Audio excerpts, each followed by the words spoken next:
Welcome to The Patient Physician, a space for doctors to explore their physical, mental, and financial wellness. Your peers and industry leaders will destigmatize institutional perceptions while redefining success, money, and personal care. Get ready to pull back the curtain, because here, you are both patient and physician.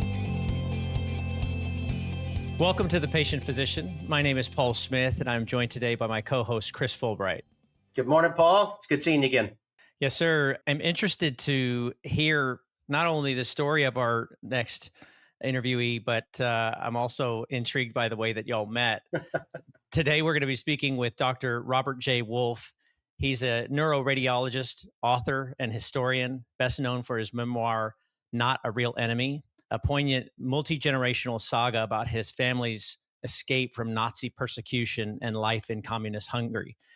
He trained at the University of Michigan, Brown, and Yale, and tours the US, Europe, and beyond, speaking to Jewish groups, history enthusiasts, and biography lovers. You can also find him at robertjwolfmd.com.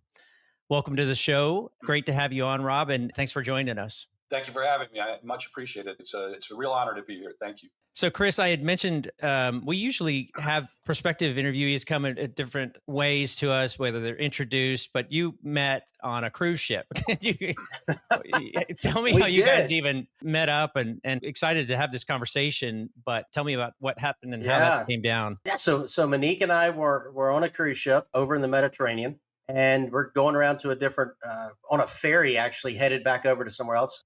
Rob was there, and we started talking, and he started sharing about this book, and you could feel his enthusiasm and wanting to share the family story and this passion. And he went through it, and then like as a passing, he just mentions, "Oh, by the way, I'm a retired doctor, and I moved from Michigan down to Florida." Like as a passing of that, right?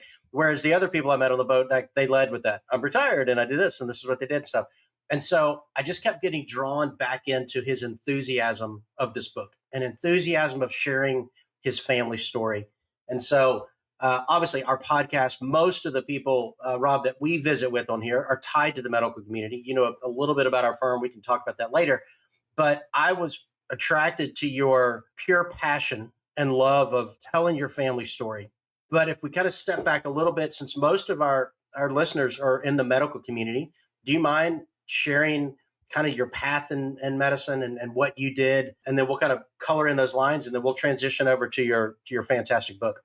I appreciate those kind words. I was very fortunate. You know, my parents were immigrants, from Hungary. They escaped after 1956, after the Hungarian Revolution, ended up in Detroit, where I was born. I was raised in suburban Michigan, K through 12. I was one of 3 Jewish kids in my whole class. There was 40% African American, but no feelings of prejudice, no feelings of racism. It was just a great place to grow up as a kid. I mean, we bullied each other and we trash talked and all of that, but we left it on the field. It wasn't like what's going on now, unfortunately. But lucky enough to go to Tufts University near Boston for college, and then, like you said, University of Michigan for medical school. Very, very excited when I got in. And from then on, it was sweat. I mean, even in college, I did a year internship in Framingham, Massachusetts, which is Boston University affiliate. Lucky enough to do my radiology residency at Brown University, and then my neuroradiology fellowship at Yale. So now I'm 30, and my indentured servitude is finally over. Although my first time on a partnership track, they start you off slow. 2 years to partnership, 3 years to partnership. Things that you learn as you go, as well as improving as a doctor, as a person, and as a radiologist. One of the things I always tell the kids, the med students and the residents, that there's no substitute for experience. And needless to say, I got bounced around a little bit. I ended up in Massachusetts for my first job, and I loved it. I thought that's where I was going to be for 20, 30 years, but contract negotiations didn't work out that way. So I ended up in Michigan and practiced for a while, 7, 8 years in Michigan. So now I'm in my 40s, late 30s, 40s. And that was the best 9, 10 years of my life, truthfully. It was a great job. I met great people. I was in my mom's home state. My dad had already passed away in 1997, unfortunately. I just love Michigan. I love the people. 4 major sports teams, lots of great music, concerts, limo rides, great friends. And so after that, at 43 years old, I was getting burnout from radiology for medicine, which you hear about all the time. I guess I got it earlier than most, but I went to part-time No more night call, no more weekends, no more angiography, interventional radiology, which I didn't mind doing. You really help a lot of people with that, but I was only doing it for night call and weekends. So I wasn't doing enough cases during the year to really be that proficient at it. But I did it because that's what the job called for. And fortunately, never killed anybody. Thank God. I've had some heart-stopping moments in my career, like trying to code a patient in the office or at night when nobody's around. That's frightening, but we got through all that and nobody passed away. So lucky me. So for the next 20 years or so, or a little less, I was working outpatient part-time, mostly from home. That was out of Michigan. So I moved back to Massachusetts for my wife at the time. And because I promised her 10 years, we went back after 9 years on good behavior, I joked. But and then, she was good. She wanted to be with her parents. It was her turn. And unfortunately, her dad passed away and then my mom passed away. And that's what brought me to the book. But my career was interesting. I read thousands of MRIs, CAT scans, X-rays, nuclear medicine scans, ultrasounds, upper GIs, barium enemas, and then tons of biopsies, drainages, and all kinds of things. So you learn as you go. I learned something new from every job, learned something new from every doctor, patient, nurse, referring clinicians. And that's something else. It's another lesson for the kids is you can learn something from every case. I remember sitting down my first day of residency as in radiology, and one of the attendings said to me that you can learn something from every professor. You can learn something from every attending physician.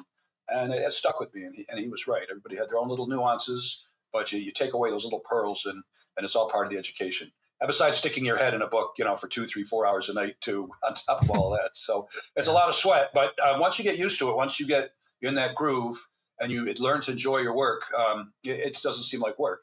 You're having fun, you're meeting people. Of course, you can't wait till lunchtime and to go home, but as long as the caseload was manageable, I enjoyed the day. But when it was overwhelming, it was definitely a cause for burnout. I just retired last year too, for health reasons, and also it was just time. 35 years in radiology, 44 when you consider internship, college, med school, et cetera. So it's a long time.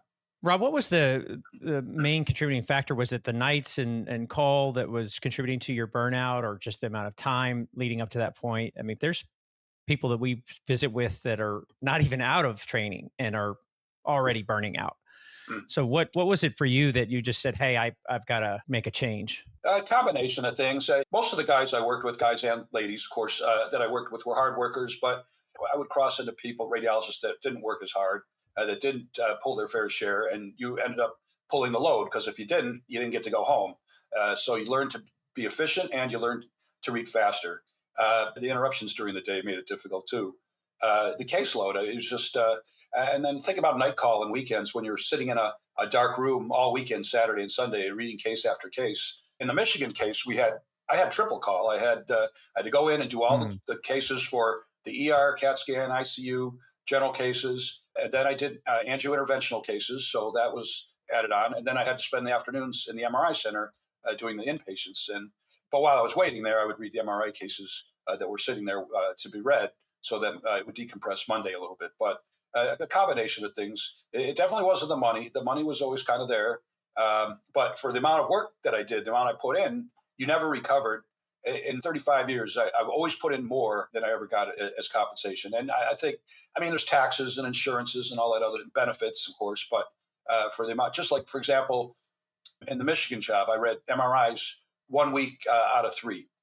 We had 3 groups that rotated through the MRI center. And there are actually 2 of them. Very, very, very busy. 24/7 imaging, 4 magnets, and it was crazy. I was reading up to 5,000 cases per year, and that actually paid my salary. We worked 3 weeks out of 4, which sounds pretty good, right? So the 4th week was vacation. So we got 12 weeks with vacation, and for most people, I say, wow, that's amazing. Believe me, we needed it. And so the other 2 weeks, one would be in the hospital work, and the other one would be in the office. And so I was working 2 weeks out of 3, essentially for free. But the money was decent then, so we never complained. Nice bonuses, paid off the mortgage, saved and invested. And so that was the good part. But like my dad used to say, don't do it for the money. And he was right. He became an OBGYN, absolutely loved it. No signs of PTSD, no signs of burnout, and delivered like 10,000 babies in the Detroit area. That's the punchline in all of this too. And I would have worked till the day he died. So I tried to emulate that enthusiasm as long as I could. But for me and others, in some cases, it wasn't possible. But I'm glad I went part-time because it just kept my interest going and a nice balance of life, family, work, and other interests as well. So I was going to ask you about that in relationship to your family, because your father was a physician, his father was a physician. How much did that play an influence? We were talking about that just prior to the show with our producer Joe, and saying, how much does that contribute to your decision into going into medicine? And you mentioned he didn't seem to go through any kind of burnout. What was different? Because it sounded like he was working, doing a lot of deliveries. A lot of deliveries, middle of the night. And he would get cranky the next day. I mean, if he was up all night doing deliveries, he would clean out the refrigerator and argue with my mom, and yell, scare the dog away because he'd be yelling so hard. And so I wouldn't call it burnout. I would just call that fatigue. But the next day he would bounce back. I would say 100%. The greatest influence on my career decision was because of my mom and dad, starting with 8th, 9th grade, biology, and going with my dad on rounds when he would go through the ER. Everybody loved him. The janitor, the lady at the front desk, the nurses, the doctors. He smiled at everybody, said hello to everybody. I would wait in the physician's lounge, and they would take me to lunch. And then I started volunteering in an emergency room and nurse's aide and all kinds of things like that. I just loved it more and more. But my dad was the chief influence on me as far as that goes. And this is before I knew all that he had gone through in Hungary. I mean, this is not knowing that he was a 4-time escape artist, not knowing everything that he and my mom had to endure. So that was just, and so onward and upward. And one of my best friends, Rob Sawyer, they called us the Robert Brothers. He also had the same influence. He became a transplant surgeon and just loved the way my dad's demeanor was. And you would never know everything that he'd gone through because of his jovial and jolly demeanor. And there it was. So a huge influence on me. By the way, my mom, she was 13 months away from graduating medical school when they left Hungary in 1956. She would have been an internist, and she actually never went back.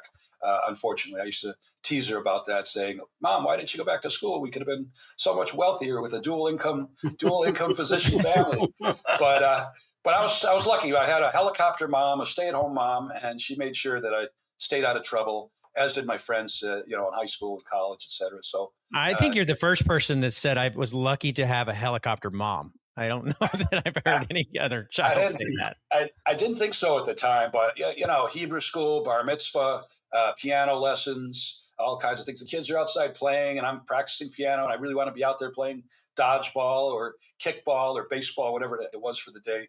And but I'm glad that you did. I learned music appreciation, learned the better part of another language, although I forgot most of it.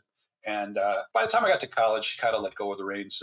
But they still were curious about my grades, my academics, made sure that the money was well spent, tuition money, et cetera. And they were just interested in everything that happened to me while I was in med school, for sure, because the unique experience going to medical school in the United States versus Hungary, although my dad was very, very well regarded as an excellent surgeon and clinician, even though he was checked. And of course, foreign medical grads have to redo their residency, as my dad did in the Boston area, barely speaking English, but he made it through Beth Israel, of all places, in Boston, a Harvard affiliate, which I couldn't get into in any specialty. And it's amazing how he could do that. I finally got into Yale. It took me 30 years. Yeah, so I heard your excitement about this. The schools, though, there was a poor person on the boat that walked by you with the big blue on their T-shirt, and you let them know that you were a Michigan grad very clearly. So you're a big Blue fan for sure. Yeah. Yeah, a big fan, and I love sports anyway. But I love Ohio State fans too. I mean, it's a chance to bond. I'll tell you. Well, Purdue is a great school. Big Ten, Illinois. I applied to all those places for residency for sure. First ophthalmology, actually. Another disappointment in my life was I didn't get into ophthalmology. I wanted to be a neuro-ophthalmologist, and very, very competitive. Radiology was competitive too, but it worked out for me, and I can't hold regrets. I'm interested on something, and obviously anyone who's listening to this, we're going to have Dr. Wolf's links for his books and speaking and stuff with the podcast. I've read the book. Amazing book. I had to keep reminding myself that you're telling the story of your family, not just writing about things going through someone's life and as a teenager. But you said something a second ago, Rob, that I just thought back. Your mom was a helicopter mom, to use that term, but remembering in the book, it sounds a lot like what your grandmother was like for your dad. She was the one who was there. She was the one who exposed him to the arts. She was the one who took him to the park and protected him. She was the one when your grandfather came home of a tough day in the dentist office and the money was tight and trying to figure out how to move around. She was the one who was there for your dad. Do you think that was your mom's natural bent? I mean, she was going through nursing school. Like, obviously hard charging. Her family was in medicine as well. Like those things and the courage it took for them to cross. Well, we'll get into the story. It just hit me though, how you described your mom and how she treated your dad. It's so much like what your grandmother was for your dad. Wow, what a great question. That's such an interesting question because A, nobody's ever brought that up. And B, you're absolutely right. I think you have an excellent memory. And yeah, my dad, something I didn't know about my dad is his father used to beat him if he was late coming home or if his academic performance was subpar. And his mom had tried to protect him from that. Mm-hmm. And so that was his. But my dad dearly loved his parents, and it was whatever it was, he still loved them. I mean, but he was fearful of his dad, and I think that contributed to my dad's toughness, his integrity, his intestinal fortitude, whatever you want to call it, that kind of discipline. Because my dad was a great student, and being Jewish, it took him forever to get into medical school, but he finally did after World War II because Hungary was very short of physicians. So, and that was with a 10% quota, the 10% Jewish quota. My mom got into medical school later. She was 11 years younger than my dad, and they met once when she was a child, and he didn't think much of her then. That's funny. But later on, when she was a student, and my dad, I was probably already out of his residency by then in Hungary. They fell in love and then got married. And a great chapter about their marriage, as you remember, in 1953 with Stalin and the KGB, and talk about cloak and dagger and what happened to my mom's uncle, of course. But what a great point. And unfortunately, my mom never knew my dad's parents because they perished in Auschwitz at 50 years old. So I think they would have gotten along. I wish I knew them, but that's a good point that I don't get to bring up. And something you just reminded me, I like to say, is how do you put somebody's life into 400 pages or into 40,000 or 80,000 words? You can't. And the other thing is lucky to be here. I mean, the only thing we control is ourselves. But what we don't realize is the people that our predecessors, how we got here, and how split-second timing in some cases made my dad survive or helped my dad to survive, and then lucky to be here because of all that. You just don't think about that kind of thing every day, for sure. Well, let's transition, because you said it a little bit earlier. When your mom passed is when I think the book on the CD-ROM and the notes and the stuff started coming through. Can you tell us how the book came to be, how you transitioned from physician, and did you hear the stories from your parents? Did they talk to you about the running through the fields in the night and meeting the priest, and how much of that was shared with you verbally versus did you read it for the first time and say, oh my goodness, this is what mom and dad went through for me now to be in Michigan and going through this? Color that picture for us. Really, the first half of my life, I didn't think much of any of it. I did read the manuscript once, and the history of the book is interesting. My dad and mom wrote his autobiography in the 70s. They wrote it as though the events happened the previous day. They were crisp, they were clear, they were sharp. The smells, the sounds, the way the table was set, listening to the radio, the fear, the cold. And so they went from paper and pencil to typewriter to computer to disc. And I read the manuscript once, probably when I was about 30, but I didn't think much of it at the time. I remember my dad's first escape. I remember my parents talking about his last escape, the one from Hungary ultimately, and the priest. But I remembered very little about the rest of it and didn't think much of it. And of course, busy with career, family, just the day-to-day activities. So flash forward to my dad passing in 97, unfortunately. Mom passes in 2016. A historian friend of the family, and now a permanent friend of mine, super nice lady, she hands me the disc. It's now on a disc and says, you've got to look at this. You've got to read this. And I didn't have time. I took a year to take care of my mom's affairs, another year to retire and try to enjoy life a little bit, because realizing how short it was. And then a friend of mine in Michigan, never burn your bridges, he asked me for help. They were short radiologists in Michigan, and I was already in Massachusetts and now down in Florida. But I was reading from home starting in 2018, Wednesdays and Thursdays. And that brought me to the book. I loaded so as a radiologist, we have two screens. The left screen is the patient queue, the list, and the right screen is the work, are the images. So between cases, I loaded up the disc, and the left screen was my dad's autobiography, and I dictated into a biography. And when I did it, I thought, oh my God, these stories are so amazing and so poignant and just and unbelievable. I mean, 20 miracles, 4 escapes. I could not believe everything that my dad had gone through. So I could not leave it on a computer disk. I couldn't leave it on a screen. So I ran with it. Queried agents and publishers, and with little success, and literally about to self-publish on Amazon, which there's nothing wrong with that, by the way. I mean, a lot of people self-publish, and a lot of authors don't get the privilege of having a standard publisher like I did, which is another great miracle and story. But needless to say, 20 edits later, some beta readers looking at the book, and I ended up with my co-author, Janice Harper, who's a professional author. Anthropologist, actually. She wrote about Madagascar. She wrote a book about getting your PhD, and she's a fellow Michigander. She's now at Washington State. But if it weren't for her and the great team that we had, it's another thing I love to teach the kids, is it's all about the team. You got to be a team player. The guy that did the book cover, my friend who's gone with this journey with me the whole time, with the website, teaching me about social media, and then we got the YouTube channel going. And the guy that did the book cover was from Croatia, ultimately, where we just were, which is so cool. Yeah. A little bit of an eccentric guy, but for the price, he was outstanding. He did a great job. And if it weren't for that team, we wouldn't even be here talking about this. The book has won 4 awards. And, I'm not one to pat myself on the back or gloat, or I haven't even had time to have that soak in, I guess. But it does mean that the readers, the people that reviewed the books, understand the quality of the work and the importance of the work.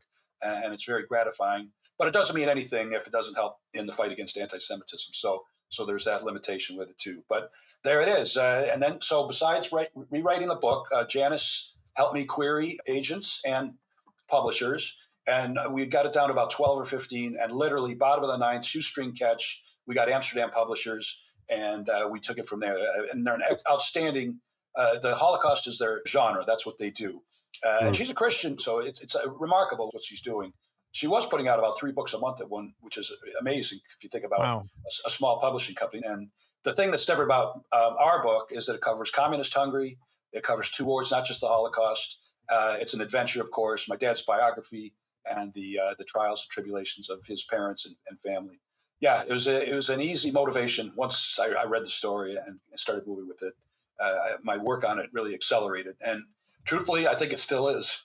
I'm trying to slow down, but with everything going on in the world and the interest that's still out there, as long as people will help me fight hate and racism, I'm willing to keep doing all kinds. And also meeting great people like you guys. I mean, and Johanna. And it's a wonderful experience being able to talk about this, but it's also nice meeting people around the world, like you said earlier. Did you come up with the title? I know where it's from. I'm not going to release. People need to read the book.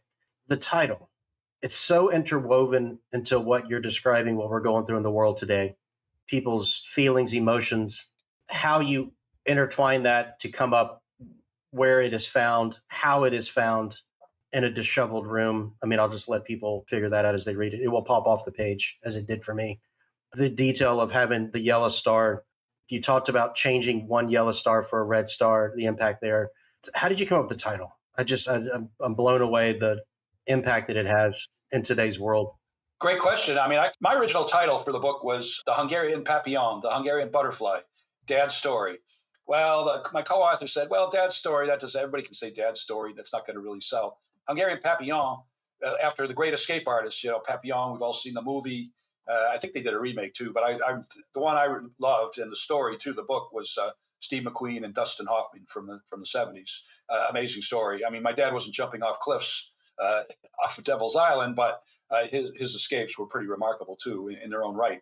But the theme resonates throughout the story, as you know. My dad was not a real enemy. He was just a victim of this, that, and that because he was Jewish, as you know. The second title, comedically, was The Sixth Book of Moses. I thought because of all the miracles, my dad's name was Moshe ben Yosef, which is Moses, son of Joseph. And so the Sixth Book of Moses was another thought I had, but kind of humorously. But my co-author, she came up with the not a real enemy part, and she squelched that too. So Not a Real Enemy, the true story of a Hungarian Jewish man's fight for freedom, is just that. The chapter is called Not a Real Enemy, like you said. And my dad's risk tolerance at this point, it's the night before his fourth and final escape. His risk tolerance is over the roof. And like you said, he snuck in to the medical staff office between security guards with rubble everywhere. And he found his dossier in case he got caught or arrested while trying to escape. He wanted to make sure he had a clean record with the communists, and they described him as not a real enemy. Whereas, as you know, my mom and dad really were, because they loved Mother Hungary. They loved a democratic Hungary, the culture. And if all those events didn't happen to them being Jewish, I probably would have been raised in Hungary. And again, we wouldn't be having this conversation. But my mom and dad were real enemies because they were leaving the next day, and Hungary was losing two good people, a doctor and somebody who was almost a doctor. By the way, my dad being an OBGYN during the Hungarian Revolution, which was 2 weeks long, maybe a little bit longer. Not a lot of people know about that war. I call the Ukraine War the Hungarian Revolution on steroids. I can't imagine Hungary destroyed like that, like Ukraine has been, and even Russia. But they were a real enemy because they lost two good people, whereas they would have been in the country. And my parents were smart enough to stay quiet. They hid when they had to. They didn't get political with their colleagues, even though they tried to get goaded into to talking about against communism or for communism, either way. And my parents would just not buy into it. So they actually were a real enemy. And yeah, that's a great chapter. That the luck on this guy, right? Like The Sopranos, the luck on this guy. So your parents' survival story is truly remarkable, and I'm just curious how their experiences have influenced your own identity and life choices to this point. Oh my God, I'm a clone, I guess. Now, if you knew me 6-7 years ago, you'd say this guy would never write about the Holocaust. He'd never be talking about it, because I was getting Holocaust burnout. As I mentioned earlier, the first half of my life, not so much. Second half, my mom talked more and more about it. Not a lot of people do that. She didn't have PTSD either. She just wanted to educate people about the horrors, the perils of communism, anti-Semitism, racism, and hatred. And so my mom and dad integrated well with the Jewish community, with the medical community, with the general community. Friends of all types around the world, interested in other cultures, interested in travel and education, art, museum, literature, the theater, music. And I got all that. Now, I might not like the same type of music that they do, or I'd rather go to a rock concert or jazz or fusion than opera, but still that exposure was there. So they taught me that there's more to life than food, shelter, and clothing. And I still try to preach that now. Whereas back in the day when my dad was escaping with no light at the end of the tunnel, food, shelter, and clothing was everything. And so it just made me the older I got, and especially after they passed away, unfortunately, maybe too late, but I guess it's never too late to do the right thing. I learned to realize that how life was short, it's precious, it's fleeting, and to do something different, to change a little bit so that you're helping out the community, giving back. And I couldn't think of anybody who could have better parents and luckier.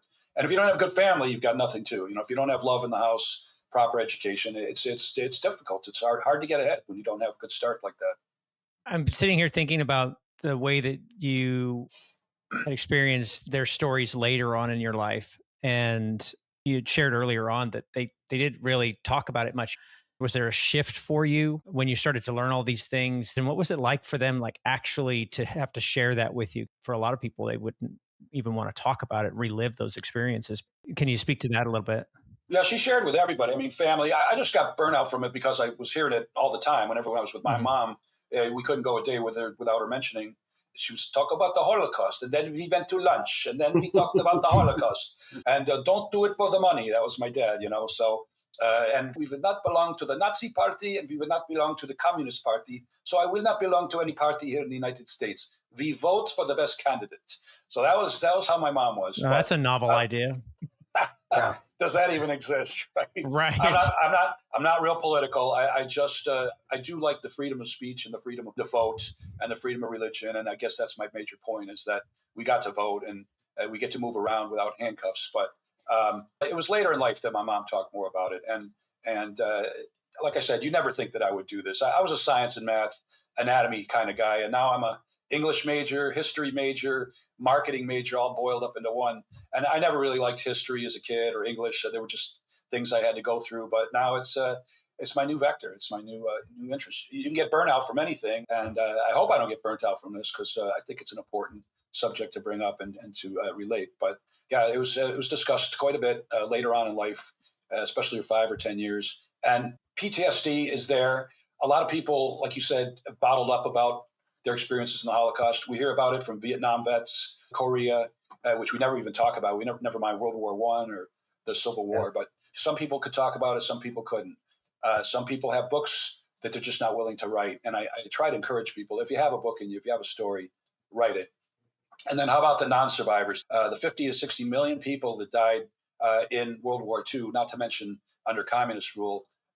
What if these people were a day away from being liberated or a week away and had a great story? So all those stories that just went with them to their mass graves, it's unthinkable. So I was lucky enough to have that privilege. And my parents wrote this as though they knew that I would read it and they knew that I would reproduce it. And damn it, don't you hate it when your parents are right? So they knew. You talked a few times about, or at least introduced that you're out there talking to a lot of audiences, diverse audiences, I would imagine. What's been the most profound reaction that you've had when you're speaking to a group or trying to educate them? What a great question. I already said I met all these great people, but I always took away some kind of a feeling from every. This is my 107th podcast, by the way, and thank you again. 37 book presentations and 25 TV and radio interviews. Some of the great comments over the last few years was somebody in the Holocaust Museum in D.C., which I was fortunate enough to do two-day book signings there on two separate occasions. But one person came up to me and said, "Sorry for your losses." And I'm thinking, these are people that I lost that I never even met. My two grandparents and my mom's grandfather, a rabbi, another real threat to society, dentists and rabbis perishing. But so she says to me, "Sorry for your losses." And that really touched me. Another person came up to me and said, "Thank you for your service. Thank you for what you're doing."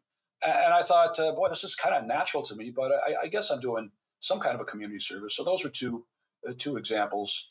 I was so cooked. I did a hometown library book presentation, and we sold out the place. I mean, we had a backlog. We had like 80 books there. We sold them all. People still wanted more, so we had to exchange addresses and mail more. And what a great Q&A that was. We closed the library, and then we had a cadre of people go next door and watch the Lions win over KC that night. It was a huge day.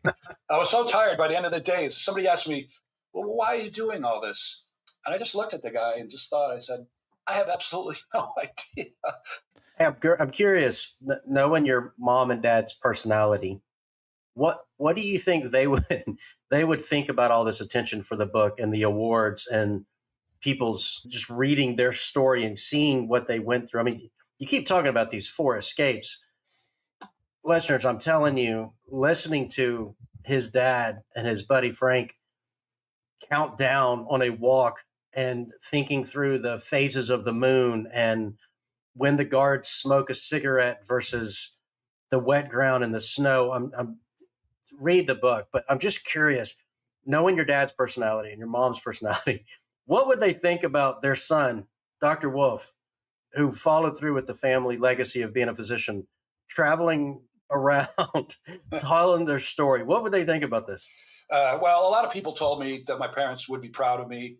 A lot of people say my parents are proud of me, if you believe in the afterlife, and they're sitting up on some cloud, sipping on a Bloody Mary under a parasol and meeting all their late friends and family. That's a fantasy, but some people think of heaven that way. So I would like to think that they were proud that I did it. One person on LinkedIn called me you're your father's messenger, and that was oh, wow. That was a really heartfelt.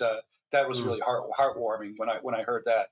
All the comments and reviews that I got from all the people, my parents, I think, would really, really be pleased with. And like I said, they probably did this thinking they knew I would do this anyway. And this is my baby. It's like you said, the legacy to the family. I'm an only child of only children. I do have stepdaughters and step grandkids, and 2 of them have already been to the Holocaust Museum, taking pictures, holding the book, telling the staff about me, yada, yada. And a couple months later, I'm there doing book signings, which is really cool. I'm going to do my mom again, forgive my Hungarian accent.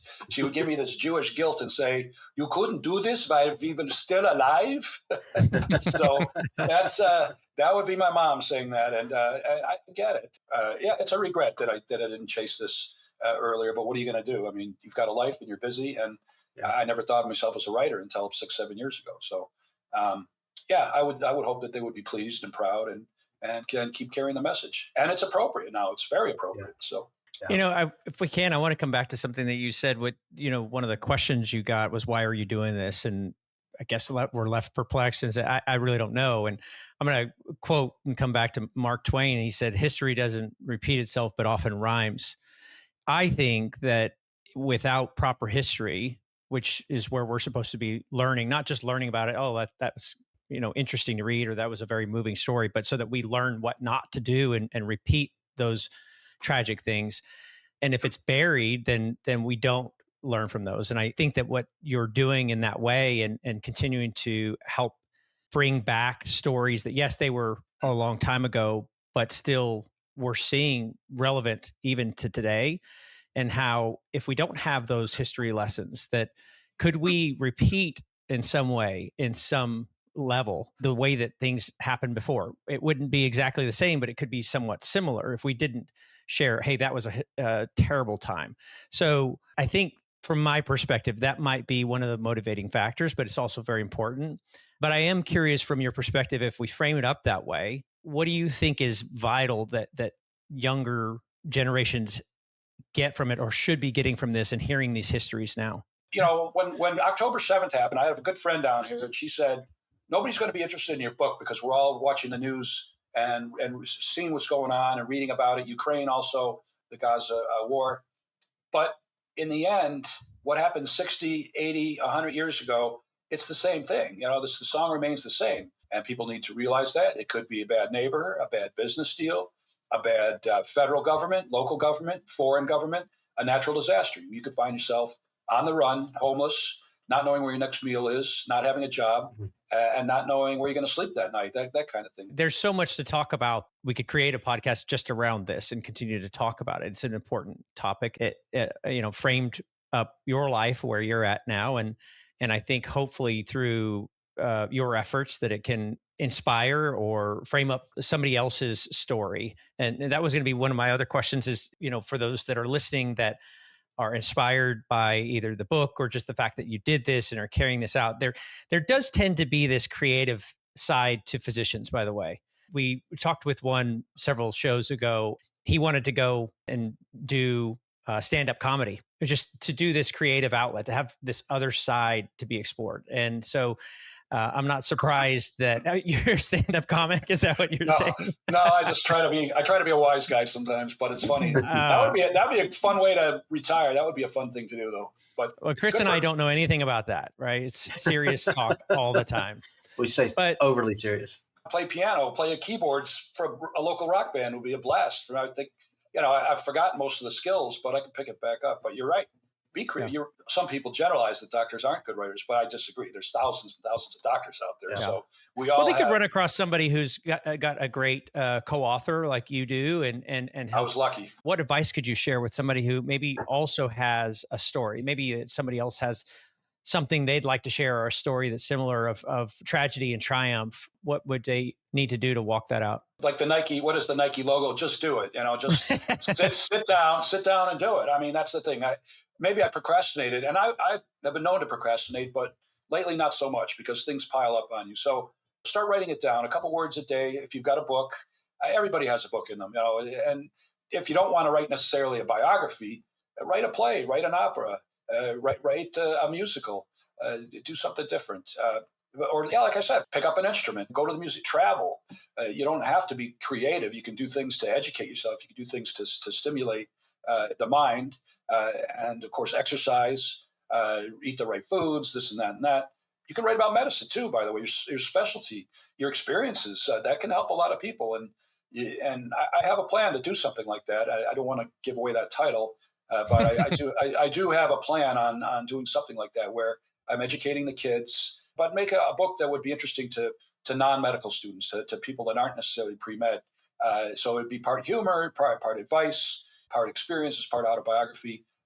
And that's been in my head for years, and I just haven't been able to get it on paper because I've been so busy. And I've got 2 other books in the back of my head. But even if I wrote all 4 books in whatever time I have left here on beautiful Mother Earth, I think this book would be by far the most important one that I will have done. So it may not be the most popular, but I hope someday it is because it's too important a subject. But yeah, there's a lot of avenues. And if you have burnout, quit. Do something else. Go get your MBA. A lot of doctors get their MBA, do a podcast if you want to host a podcast. I've had some great physicians host me, one from New Zealand, one from Tennessee, a neurologist. They're really cool guys. Or be a podcast guest, anything. But have fun, enjoy life. It's short. It's really our only commodity. I mean, we talk about stocks and bonds, real estate, crypto, but time is, in the end, is really our only commodity. Use it wisely. Well, it's the only thing that we lose more of every day, and it gains more value. No doubt about it. So when I got into medical school and graduated and got my first job, I was so thrilled. I'm a doctor now. I'm on my own. I'm kicking butt. But maybe it wasn't enough. And so maybe that's what I felt the last few years, that do something a little bit different, do something. And this is my way of giving back to the community, the Jewish community and otherwise, because it is important. One of my best friends from college, Muslim guy, who's my roommate and my fraternity brother he was just a great guy. We stayed friends forever. He lives in Arizona. And one of my best friends from ninth grade is a Greek Orthodox priest in the same area near Phoenix. So the priest, I was going to visit my friend and with some other college buddies, and I mentioned it to my friend who's the priest. So I end up getting a book presentation, and Saki, my Muslim friend, is my assistant. So here we are, a Jewish guy and a Muslim guy doing a talk about the book in front of a congregation that's Greek Orthodox. I would love to do more of those, enlighten the Christian community as well as the Jewish community. It's just too important. And we sold out the books. A lot of kids there, which I loved. A high school kid read the book like immediately, and 2 days later wrote this amazing review. And I could, like I said, I could do that every day, whether it's the Holocaust Museum or the classroom, churches, synagogues. And believe me, I'm trying. It's not like radiology. You go home and you've got a finite amount of work. This is an infinite process. This is, until I've reached 7 billion people, or we'll call it 6.8 billion if we'll subtract out the 10 million haters or the 20 million haters out there, whatever the numbers might be. It's a big number though, right? I mean, that's a big number. I mean, it's come up. If only 1% of a certain population, because there's a 1.3 billion Christians, Buddhists, Muslim, what am I missing? Hindu. That's 2/3 of the population, more than 2/3. There's only 16, 17 million Jews on the planet. So I wouldn't want to call us an endangered species, and I hope I never have to, because at least we're spread all over the world, and at least by education, we can avert the same kind of situation that my parents had to go through. Just going through what my dad did, I don't know how I could handle it. I don't know if I could be as strong as he was, for sure. And just carry on like life was normal now. Yeah, that's what he did. I mean, all he wanted to do was be free and be a doctor, and he finally got all that, and just. Like I said, he would have worked till the day he died if he could. Mm-hmm. Unfortunately, and by the way, he survived 2 open heart surgeries here in the U.S. at the Cleveland Clinic, if you can believe that. And he had a spine injury here in the U.S., if you can believe that. And we don't talk much about pestilence in these podcasts, but there was a lot of it. My dad had to endure, food poisoning, foot infection, body lice more than once. Of course, starvation and all the manifestations of starvation, a bad back, getting beaten, living in squalid condition. The psychology of it all has got to be very, very heavy. So, and then we also don't talk about pets much. When I thought about pets when I revisited the movie Schindler's List, and It's a Beautiful Life, I think it's called. It's about the Holocaust in Italy. It's a wonderful story, except the end, the poor father dies.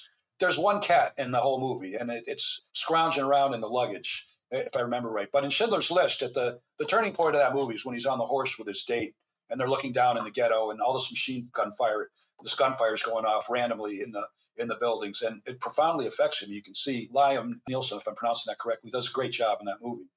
And I'm wondering how many of those bullets went through pets, because we don't hear about pets on trains. We don't hear about pets at Auschwitz. So who knows how they were persecuted and tortured.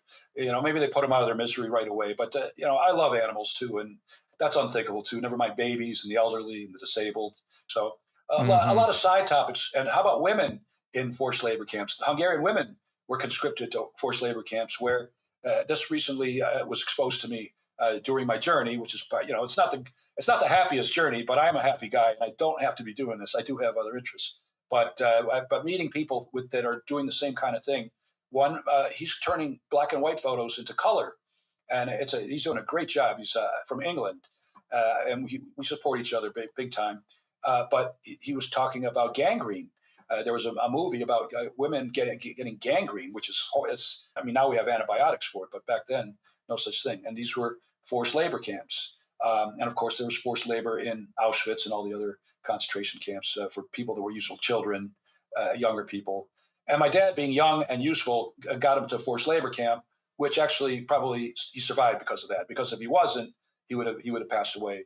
And not a lot of people know about death marches and forced labor camps, including in Hungary, where there was only about a 5% survival rate. And most of the people that were conscripted into forced labor were sent to POW camps. They were treated as prisoners of war, even though they were unarmed throughout the Holocaust and even shot at by Russian planes, on and on, which there's some stories with that are very sad as well. But my dad was lucky that he was useful that way and young. He got to go see his parents once around Christmas time, and then unfortunately never saw them again.